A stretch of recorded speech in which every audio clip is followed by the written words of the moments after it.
A real história dessa avó. Virei mãe com 70 anos. A mãe morreu e deixou os pequenos comigo. Olá, queridos ouvintes. Antes de mergulharmos nesta história emocionante, gostaria de convidar você a se inscrever em nosso canal. Cada inscrição nos ajuda a continuar compartilhando histórias reais que tocam corações como a que vou contar agora. Vamos começar? O telefone tocou às 3 da manhã. Aquele toque estridente que sempre anuncia más notícias. Dona Antônia, com seus 70 anos recém-completados, sentiu o coração apertar antes mesmo de atender. Suas mãos enrugadas tremiam enquanto alcançava o aparelho na mesinha de cabeceira. Senhora Antônia Oliveira? Aqui é do Hospital Municipal de Araraquara. O mundo parou. As palavras seguintes vieram como golpes. Acidente, estado crítico. Venha imediatamente. Sua filha única, Mariana, de 38 anos, havia sofrido um grave acidente de carro na rodovia que liga Araraquara a São Carlos. Vestiu-se com pressa, as mãos trêmulas abotoando errado o casaco fino. A noite estava fria para os padrões do interior paulista. Na corrida de táxi até o hospital, rezava todas as orações que conhecia, agarrando-se ao terço que sempre carregava na bolsa. No hospital, corredores brancos e intermináveis a conduziram até uma sala reservada. O médico de plantão, um homem jovem com olheiras profundas, não precisou dizer muito. Seu olhar já havia comunicado o que Antônia mais temia. Fizemos tudo o que estava ao nosso alcance, senhora. Sinto muito. Mariana não resistiu aos ferimentos. Partiu deixando 2 filhos pequenos. Pedro, de 8 anos, e Luísa, de apenas 5. As crianças estavam na casa de uma vizinha quando tudo aconteceu. O pai, Eduardo, havia abandonado a família há 3 anos, sem deixar qualquer contato. E as crianças? Onde estão meus netos? Perguntou Antônia, com uma força que não sabia possuir naquele momento. Estão sendo trazidos para cá por uma assistente social. Senhora, há decisões que precisam ser tomadas. Sentada naquela cadeira dura de plástico, enquanto assinava papéis que mal conseguia ler através das lágrimas, Dona Antônia compreendeu que sua vida acabava de mudar completamente. Aos 70 anos, quando muitos de sua idade desfrutavam da tranquilidade da aposentadoria, ela estava prestes a se tornar mãe novamente. Antônia Oliveira nasceu em uma pequena propriedade rural nos arredores de Araraquara, em 1953. Filha de trabalhadores da lavoura de laranja, conheceu desde cedo o significado do trabalho árduo e da simplicidade. Seus pais, Sebastião e Conceição, criaram-na com valores sólidos, apesar dos poucos recursos. Com apenas o ensino fundamental completo, Antônia começou a trabalhar como empregada doméstica aos 15 anos na casa de uma família abastada da cidade. Foi lá que aprendeu a cozinhar pratos elaborados, a organizar uma casa grande e a cuidar de crianças. Habilidades que nunca imaginou que seriam tão importantes décadas depois. Aos 22 anos, conheceu Carlos, um jovem mecânico que trabalhava na oficina próxima à casa onde ela servia. O namoro foi rápido, e menos de um ano depois, casaram-se em uma cerimônia simples na igreja matriz de Araraquara. A lua de mel foi um fim de semana em Águas de São Pedro, única viagem que fariam juntos em toda a vida. Mariana nasceu quando Antônia tinha 32 anos. Após várias tentativas frustradas de engravidar, a menina tornou-se o centro do universo do casal. Carlos trabalhava dobrado para dar à filha o que eles nunca tiveram: estudos completos, roupas bonitas, uma casa própria, ainda que modesta, no bairro Vila Xavier. Minha filha vai ser doutora, dizia Carlos orgulhoso, enquanto observava a pequena Mariana fazer os deveres escolares na mesa da cozinha. Quando Mariana completou 18 anos e ingressou na faculdade de pedagogia na Unesp, Carlos não pôde comemorar. Um infarto fulminante o levou embora 6 meses antes, deixando Antônia viúva aos 50 anos. Mãe e filha se aproximaram ainda mais após a perda. Antônia continuou trabalhando como diarista para complementar a pequena pensão que recebia, enquanto Mariana se formava e começava a lecionar em uma escola municipal. A vida seguiu seu curso. Mariana conheceu Eduardo durante uma especialização em São Carlos. O casamento veio rápido, assim como os filhos. Antônia acompanhou tudo de perto, ajudando a criar os netos enquanto a filha trabalhava. Quando Eduardo abandonou a família, foi ela quem deu suporte emocional e financeiro para que Mariana não desmoronasse. Agora, aos 70 anos, com cabelos completamente brancos presos em um coque baixo, mãos marcadas pelo trabalho doméstico de décadas e joelhos que já protestavam ao subir escadas. Antônia estava diante do maior desafio de sua vida. O velório e o enterro de Mariana aconteceram em um borrão de rostos, abraços e palavras de consolo que mal faziam sentido. Antônia manteve-se firme, principalmente pela presença das crianças. Pedro, com seus olhos escuros idênticos aos da mãe, parecia entender a gravidade da situação. Permanecia calado, segurando a mão da avó com força. Já Luísa, pequena demais para compreender a finitude, perguntava repetidamente quando a mamãe voltaria. Mamãe foi morar com os anjinhos e com o vovô Carlos no céu, meu amor, explicava Antônia, engolindo o próprio choro para confortar a neta. O retorno para casa foi o momento mais difícil. Antônia decidiu levar as crianças para seu apartamento pequeno de 2 quartos no conjunto habitacional Santa Angelina, um dos mais antigos de Araraquara. Não poderia voltar para a casa de Mariana. As lembranças seriam insuportáveis, tanto para ela quanto para os netos. Na primeira noite, ninguém dormiu direito. Pedro teve pesadelos. Luísa chorou chamando pela mãe, e Antônia permaneceu acordada, planejando o futuro que nunca imaginou ter aos 70 anos.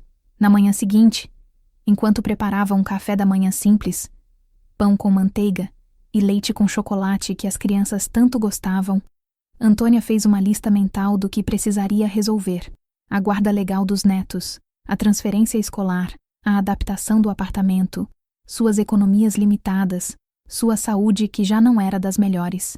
Vó, hoje não tem aula? Perguntou Pedro, entrando na cozinha com os cabelos despenteados e os olhos ainda inchados de chorar. Não, meu filho. Vamos ficar juntos esses dias, até organizarmos tudo, respondeu ela, passando a mão pelos cabelos do menino. Depois vamos ver uma escola nova aqui perto para vocês. A assistente social do município, Fernanda, apareceu naquela mesma tarde. Uma mulher jovem, de aproximadamente 30 anos, com um olhar compassivo, mas profissional. Dona Antônia, precisamos conversar sobre a situação das crianças, começou ela, sentando-se no sofá gasto da pequena sala. A senhora tem interesse em assumir a guarda legal deles? Claro que sim. São meus netos, meu sangue. Para onde mais eles iriam? Respondeu Antônia, surpresa com a pergunta.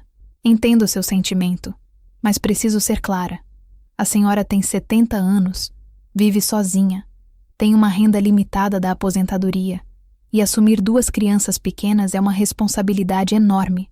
O Estado precisa garantir que eles estarão em condições adequadas.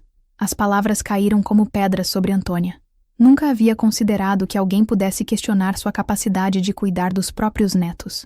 Minha filha, criei Mariana sozinha depois que meu marido faleceu. Trabalhei como diarista até os 65 anos. Posso não ter estudos ou dinheiro sobrando, mas tenho saúde, disposição e principalmente amor para dar a essas crianças. Eles já perderam a mãe. Não vão perder o que resta da família deles. Fernanda anotou algo em sua prancheta e explicou os procedimentos legais que viriam pela frente. Haveria visitas domiciliares, entrevistas, avaliações psicológicas, análise financeira.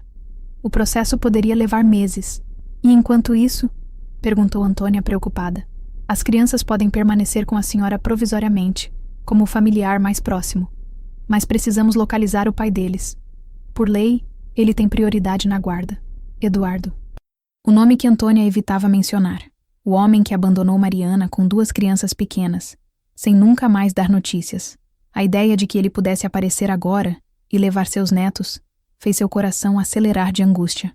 Naquela noite, depois de colocar as crianças para dormir em sua própria cama, enquanto se acomodava no sofá velho da sala, Antônia fez uma promessa silenciosa à filha falecida. Vou cuidar deles, Mariana. Nem que seja a última coisa que eu faça nesta vida. Os dias se transformaram em semanas. A rotina foi se estabelecendo lentamente no pequeno apartamento que agora abrigava 3 gerações. Antônia acordava às 5 da manhã, antes de todos, para preparar o café e os lanches escolares. Às 6h30, começava a saga de acordar as crianças, ajudá-las com o banho e as roupas, especialmente Luísa, que ainda precisava de assistência para quase tudo. Pedro foi matriculado na Escola Municipal Professora Gilda Rocha, a apenas 2 quadras do apartamento. Luísa começou a frequentar a EMEI Ângela Giampedro, um pouco mais distante, o que exigia que Antônia pegasse um ônibus lotado todas as manhãs. com a menina sonolenta no colo. Vó, por que a gente não pode estudar na nossa escola de antes? Perguntou Pedro certa manhã, enquanto caminhavam para a escola nova. Por que agora moramos aqui, meu filho? É mais fácil para a vovó levar vocês nessas escolas que são pertinho de casa, explicou ela, segurando as mãos pequenas dos netos, uma de cada lado.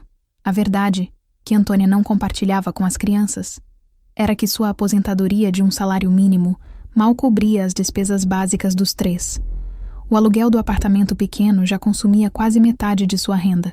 As economias que havia guardado durante anos para emergências estavam sendo rapidamente consumidas com material escolar, roupas novas para as crianças que cresciam, remédios e alimentação adequada.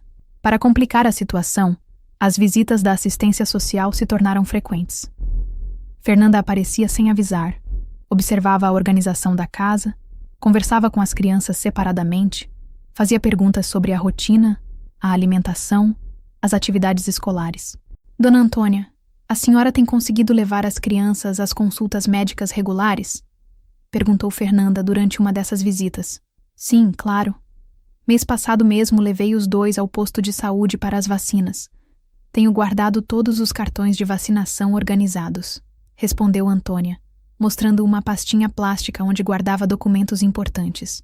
E quanto à sua própria saúde? Tem feito seus exames de rotina? A pergunta pegou Antônia de surpresa. Havia meses que não ia ao médico para cuidar de si mesma. A pressão alta que a acompanhava há anos estava sendo controlada com os mesmos remédios de sempre, que ela tomava religiosamente, mas sem acompanhamento médico recente. Estou bem, não se preocupe. Quando as coisas se acalmarem um pouco, marco uma consulta para mim também. As noites eram particularmente desafiadoras. Luísa ainda tinha episódios frequentes de choro, acordando no meio da madrugada chamando pela mãe. Pedro, embora mais contido durante o dia, sofria com pesadelos recorrentes. Antônia dormia pouco e mal, sempre alerta a qualquer barulho vindo do quarto das crianças. O cansaço começou a se acumular.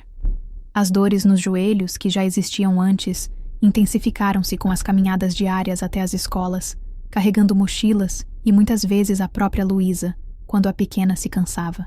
As rugas em seu rosto pareciam mais profundas, e os cabelos brancos, que antes ela tingia ocasionalmente, agora cresciam livremente. Não havia tempo nem dinheiro para vaidades.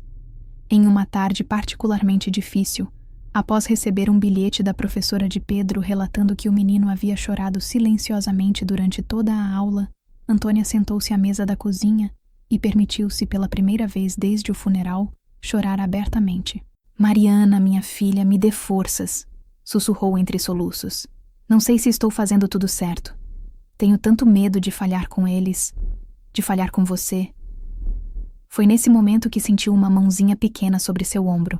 Pedro estava ali, observando-a com olhos idênticos aos da mãe. Não chora, vó. A mamãe sempre dizia que você é a pessoa mais forte que ela conhecia. Antônia puxou o neto para um abraço apertado, as lágrimas agora misturadas com um sorriso trêmulo. Naquele momento simples, encontrou a força para continuar. 3 meses após a morte de Mariana, quando a rotina já começava a se estabilizar, o telefone tocou numa quarta-feira à tarde. Antônia estava ajudando Pedro com a lição de matemática, enquanto Luísa desenhava na mesinha da sala. Senhora Antônia, aqui é a doutora Carolina, da Vara da Infância e Juventude. Precisamos que a senhora compareça ao fórum amanhã às 14 horas. Localizamos o pai das crianças. O mundo pareceu desabar novamente. Eduardo. Depois de 3 anos sem qualquer contato, sem uma única ligação no aniversário dos filhos, sem um centavo de pensão alimentícia, ele reaparecia justamente agora. Ele quer as crianças? Perguntou Antônia, com a voz trêmula, afastando-se para que os netos não ouvissem a conversa. Precisamos discutir isso pessoalmente, senhora. Por favor, não deixe de comparecer. Naquela noite, Antônia mal conseguiu dormir. 1000 cenários passavam por sua cabeça, todos terminando com seus netos sendo levados para longe. Na manhã seguinte, pediu à vizinha, Dona Cida, que buscasse as crianças na escola e ficasse com elas durante a tarde. O Fórum de Araraquara, um prédio imponente no centro da cidade, intimidava Antônia com seus corredores longos e salas formais. Vestida com seu melhor conjunto, uma saia azul marinho e uma blusa branca que guardava para ocasiões especiais. Ela aguardava na sala de espera, apertando a alça da bolsa com nervosismo. Quando finalmente foi chamada, entrou em uma sala onde já estavam presentes a doutora Carolina, a assistente social Fernanda, e sentado de costas para a porta, um homem que ela reconheceu imediatamente. Eduardo. Ele havia mudado. Mais magro, com o cabelo mais curto e alguns fios grisalhos nas têmporas, apesar de ter apenas 40 anos. Levantou-se quando Antônia entrou, mas não estendeu a mão para cumprimentá-la. Dona Antônia, obrigada por vir, começou a doutora Carolina, uma mulher de meia idade com expressão séria. Como expliquei por telefone, conseguimos localizar o Sr. Eduardo Mendes, pai biológico de Pedro e Luísa. Eduardo pigarreou antes de falar. Sinto muito pela Mariana. Foi um choque quando soube. Soube quando? 3 meses depois? Respondeu Antônia, incapaz de conter a amargura na voz. A juíza interveio. Vamos nos concentrar na situação atual das crianças. Senhor Eduardo, o senhor manifestou interesse em reassumir a guarda de seus filhos. Pode nos explicar por que esteve ausente nos últimos 3 anos? Eduardo explicou que havia se mudado para o Paraná após a separação, passando por dificuldades financeiras e emocionais. Alegou que tentou contato algumas vezes, mas sem sucesso. Agora, estava estabelecido em Londrina, com um novo emprego como gerente de uma loja de materiais de construção e um apartamento adequado para receber os filhos. Estou pronto para ser pai novamente, afirmou, com uma convicção que soou ensaiada aos ouvidos de Antônia. E quanto à sua nova família? Perguntou Antônia, surpreendendo a todos na sala. Mariana descobriu pelas redes sociais que você tinha se casado novamente e tinha outro filho. Sua nova esposa está preparada para receber 2 crianças que mal conhece? Eduardo pareceu desconfortável. Renata e eu conversamos sobre isso. Ela entende a situação e está disposta a ajudar. Nosso filho tem apenas 2 anos, mas acredito que as crianças vão se adaptar bem. A reunião prosseguiu por quase 2 horas. A juíza explicou que, legalmente, o pai biológico tinha prioridade na guarda, mas que o bem-estar das crianças seria o fator determinante na decisão final. Vamos realizar um estudo psicossocial completo. As crianças serão ouvidas, considerando a idade delas. Visitaremos tanto a residência da senhora Antônia quanto a do senhor Eduardo em Londrina. Até lá, a guarda provisória permanece com a avó, concluiu a doutora Carolina. Ao sair da sala, Eduardo aproximou-se de Antônia no corredor. Eu realmente quero ver meus filhos, dona Antônia. Sei que cometi erros, mas são meus filhos. Eles não são apenas seus filhos, Eduardo. São pessoas que sofreram o abandono e agora a perda da mãe. Pedro ainda pergunta por que o pai desapareceu. Luísa mal se lembra de você. Pense neles, não em você, respondeu Antônia, com uma firmeza que surpreendeu até a si mesma. Nas semanas seguintes, a batalha legal intensificou-se. Eduardo conseguiu direito a visitas supervisionadas. O primeiro encontro foi tenso. Pedro mostrou-se reservado, e Luísa, tímida demais para se aproximar do pai que não reconhecia. Antônia observava de longe, o coração apertado, dividida entre o desejo de proteger os netos e a consciência de que talvez fosse importante para eles manterem algum vínculo com o pai. Uma tarde, após uma dessas visitas, Pedro aproximou-se da avó enquanto ela preparava o jantar. Vó, a gente vai ter que ir morar com o papai? Antônia sentou-se, puxando o neto para perto de si. O que você acha disso, meu filho? O menino ficou em silêncio por alguns instantes, brincando com a barra da camiseta. Eu não quero ir. A Luísa também não. A gente quer ficar com você. Aquelas palavras deram a Antônia a força que precisava para lutar. No dia seguinte, vendeu as poucas joias que havia guardado, incluindo sua aliança de casamento, e contratou um advogado especializado em direito de família, Dr. Roberto, recomendado por uma antiga patroa para quem havia trabalhado como diarista. Dona Antônia, não vou mentir para a senhora, disse o Dr. Roberto após analisar o caso. Será uma batalha difícil. Legalmente, o pai tem prioridade, mas temos alguns pontos a nosso favor. O abandono anterior, a estabilidade que a senhora proporciona às crianças e, principalmente, a vontade delas, que será considerada pelo juiz, especialmente no caso do Pedro, que já tem 8 anos. A luta estava apenas começando. Os meses seguintes foram uma montanha-russa de emoções e desafios. As visitas de Eduardo tornaram-se mais frequentes. agora sem supervisão. Ele começou a levar as crianças para passeios nos finais de semana. Sorveterias, parques, cinema. Presentes caros apareciam. Uma bicicleta nova para Pedro, bonecas para Luísa, tablets e jogos eletrônicos que Antônia jamais poderia proporcionar com sua aposentadoria modesta. «Vó, olha o que o papai me deu!» exclamava Luísa, mostrando uma boneca que falava e andava, certamente custando metade da aposentadoria mensal de Antônia. «Que bonita, meu amor!» respondia ela, engolindo o medo de estar perdendo os netos para os atrativos materiais que Eduardo podia oferecer. O processo judicial arrastava-se. Relatórios psicológicos, entrevistas, visitas domiciliares. A casa de Eduardo em Londrina foi considerada adequada e confortável pelos assistentes sociais. O apartamento de Antônia, embora limpo e organizado, foi descrito como pequeno para as necessidades de 2 crianças em crescimento. Em uma tarde particularmente difícil, após receber mais um relatório desfavorável, Antônia sentou-se na cama e permitiu-se chorar. Foi quando notou Pedro parado na porta do quarto, observando-a. «Vem cá, meu filho», chamou ela, enxugando rapidamente as lágrimas. O menino sentou-se ao seu lado, apoiando a cabeça em seu ombro. «Vó, eu sei que o papai tem mais dinheiro e uma casa grande, mas eu prefiro ficar aqui com você». «Por que, meu bem?» perguntou ela, surpresa com a maturidade do neto. «Porque você faz igual a mamãe fazia. Você sabe que eu não gosto de cenoura na sopa. Você conhece as histórias que a Luísa gosta antes de dormir. Você deixa a luz do corredor acesa porque sabe que eu tenho medo do escuro. O papai não sabe essas coisas. Aquelas palavras simples, ditas com a sinceridade que só uma criança possui, deram a Antônia uma nova perspectiva. Não era sobre quem tinha mais dinheiro ou a casa maior. Era sobre amor, conhecimento profundo, rotinas, pequenos detalhes que construíam segurança e conforto emocional. Na audiência final, 6 meses após o início do processo, a sala do tribunal estava tensa. Eduardo e sua nova esposa de um lado, Antônia do outro, acompanhada pelo Dr. Roberto. A juíza ouviu os argumentos finais de ambas as partes e, crucialmente, conversou em particular com Pedro. Quando todos foram chamados de volta, a doutora Carolina começou a ler sua decisão.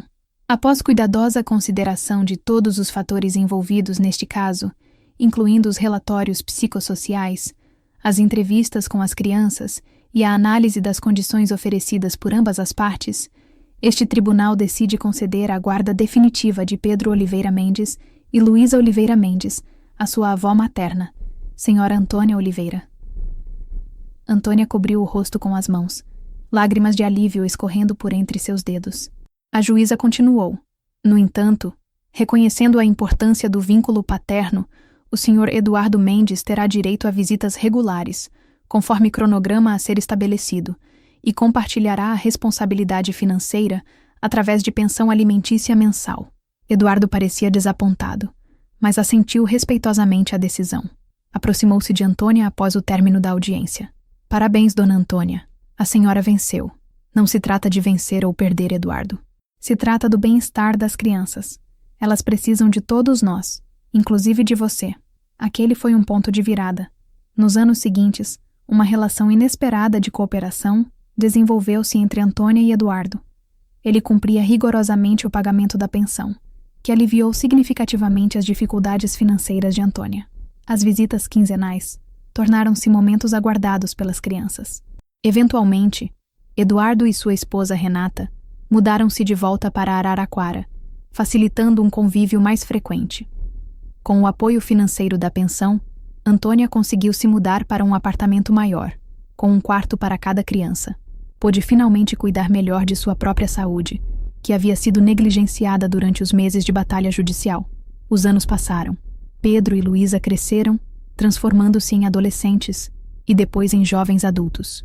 Pedro seguiu os passos da mãe e tornou-se professor, enquanto Luísa escolheu enfermagem como profissão, talvez influenciada pelas muitas vezes em que acompanhou a avó em consultas médicas. Quando Antônia completou 85 anos, uma festa surpresa foi organizada pelos netos, já adultos independentes. Na mesa farta, cercada por Pedro e sua noiva, Luísa e seu marido, e até mesmo Eduardo e sua família, Antônia olhou para o retrato de Mariana que sempre mantinha na estante da sala. Conseguimos, minha filha, pensou ela, com um sorriso sereno. Seus filhos estão bem, e eu descobri que o amor não tem idade. Pode renascer aos 70, aos 80, a qualquer momento em que for necessário. Naquela noite, enquanto Pedro fazia um discurso emocionado agradecendo à avó por tudo que ela havia sacrificado por eles, Antônia compreendeu que sua vida havia sido completa. O que começou como a maior tragédia, perder a filha e assumir a criação dos netos aos 70 anos, transformou-se no maior presente, uma segunda chance de maternar, de amar, de construir um legado que continuaria muito além de sua própria existência. Agora, eram os netos que cuidavam dela. Luísa, com seu conhecimento de enfermagem, monitorava sua saúde. Pedro passava horas lendo para ela quando seus olhos já não conseguiam focar nas letras pequenas dos livros. A roda da vida havia girado completamente. Vó, disse Luísa certa tarde, enquanto ajudava Antônia a organizar antigas fotografias. Você acha que a mamãe ficaria orgulhosa de nós? Antônia segurou a mão da neta entre as suas, agora ainda mais enrugadas e marcadas pelo tempo. Minha querida, sua mãe está orgulhosa. Eu sinto isso todos os dias. Ela vive em cada gesto seu, em cada sorriso do seu irmão. E, principalmente, ela vive no amor que construímos juntos, nessa família que conseguimos preservar, apesar de tudo. O sol da tarde entrava pela janela, iluminando 3 gerações unidas pelo amor que transcende até mesmo a morte. Um amor que provou ser mais forte que a idade, que as dificuldades financeiras, que as batalhas judiciais. Um amor que transformou uma avó de 70 anos em mãe novamente. E que agora, no outono de sua vida, lhe dava a certeza de que valeu cada sacrifício, cada noite mal dormida, cada lágrima derramada. Queridos ouvintes, se esta história tocou seu coração, não deixe de se inscrever em nosso canal, deixar seu like e compartilhar seus pensamentos nos comentários. Histórias como a de Dona Antônia nos lembram do poder transformador do amor familiar e da força que encontramos quando precisamos proteger aqueles que amamos. Até a próxima!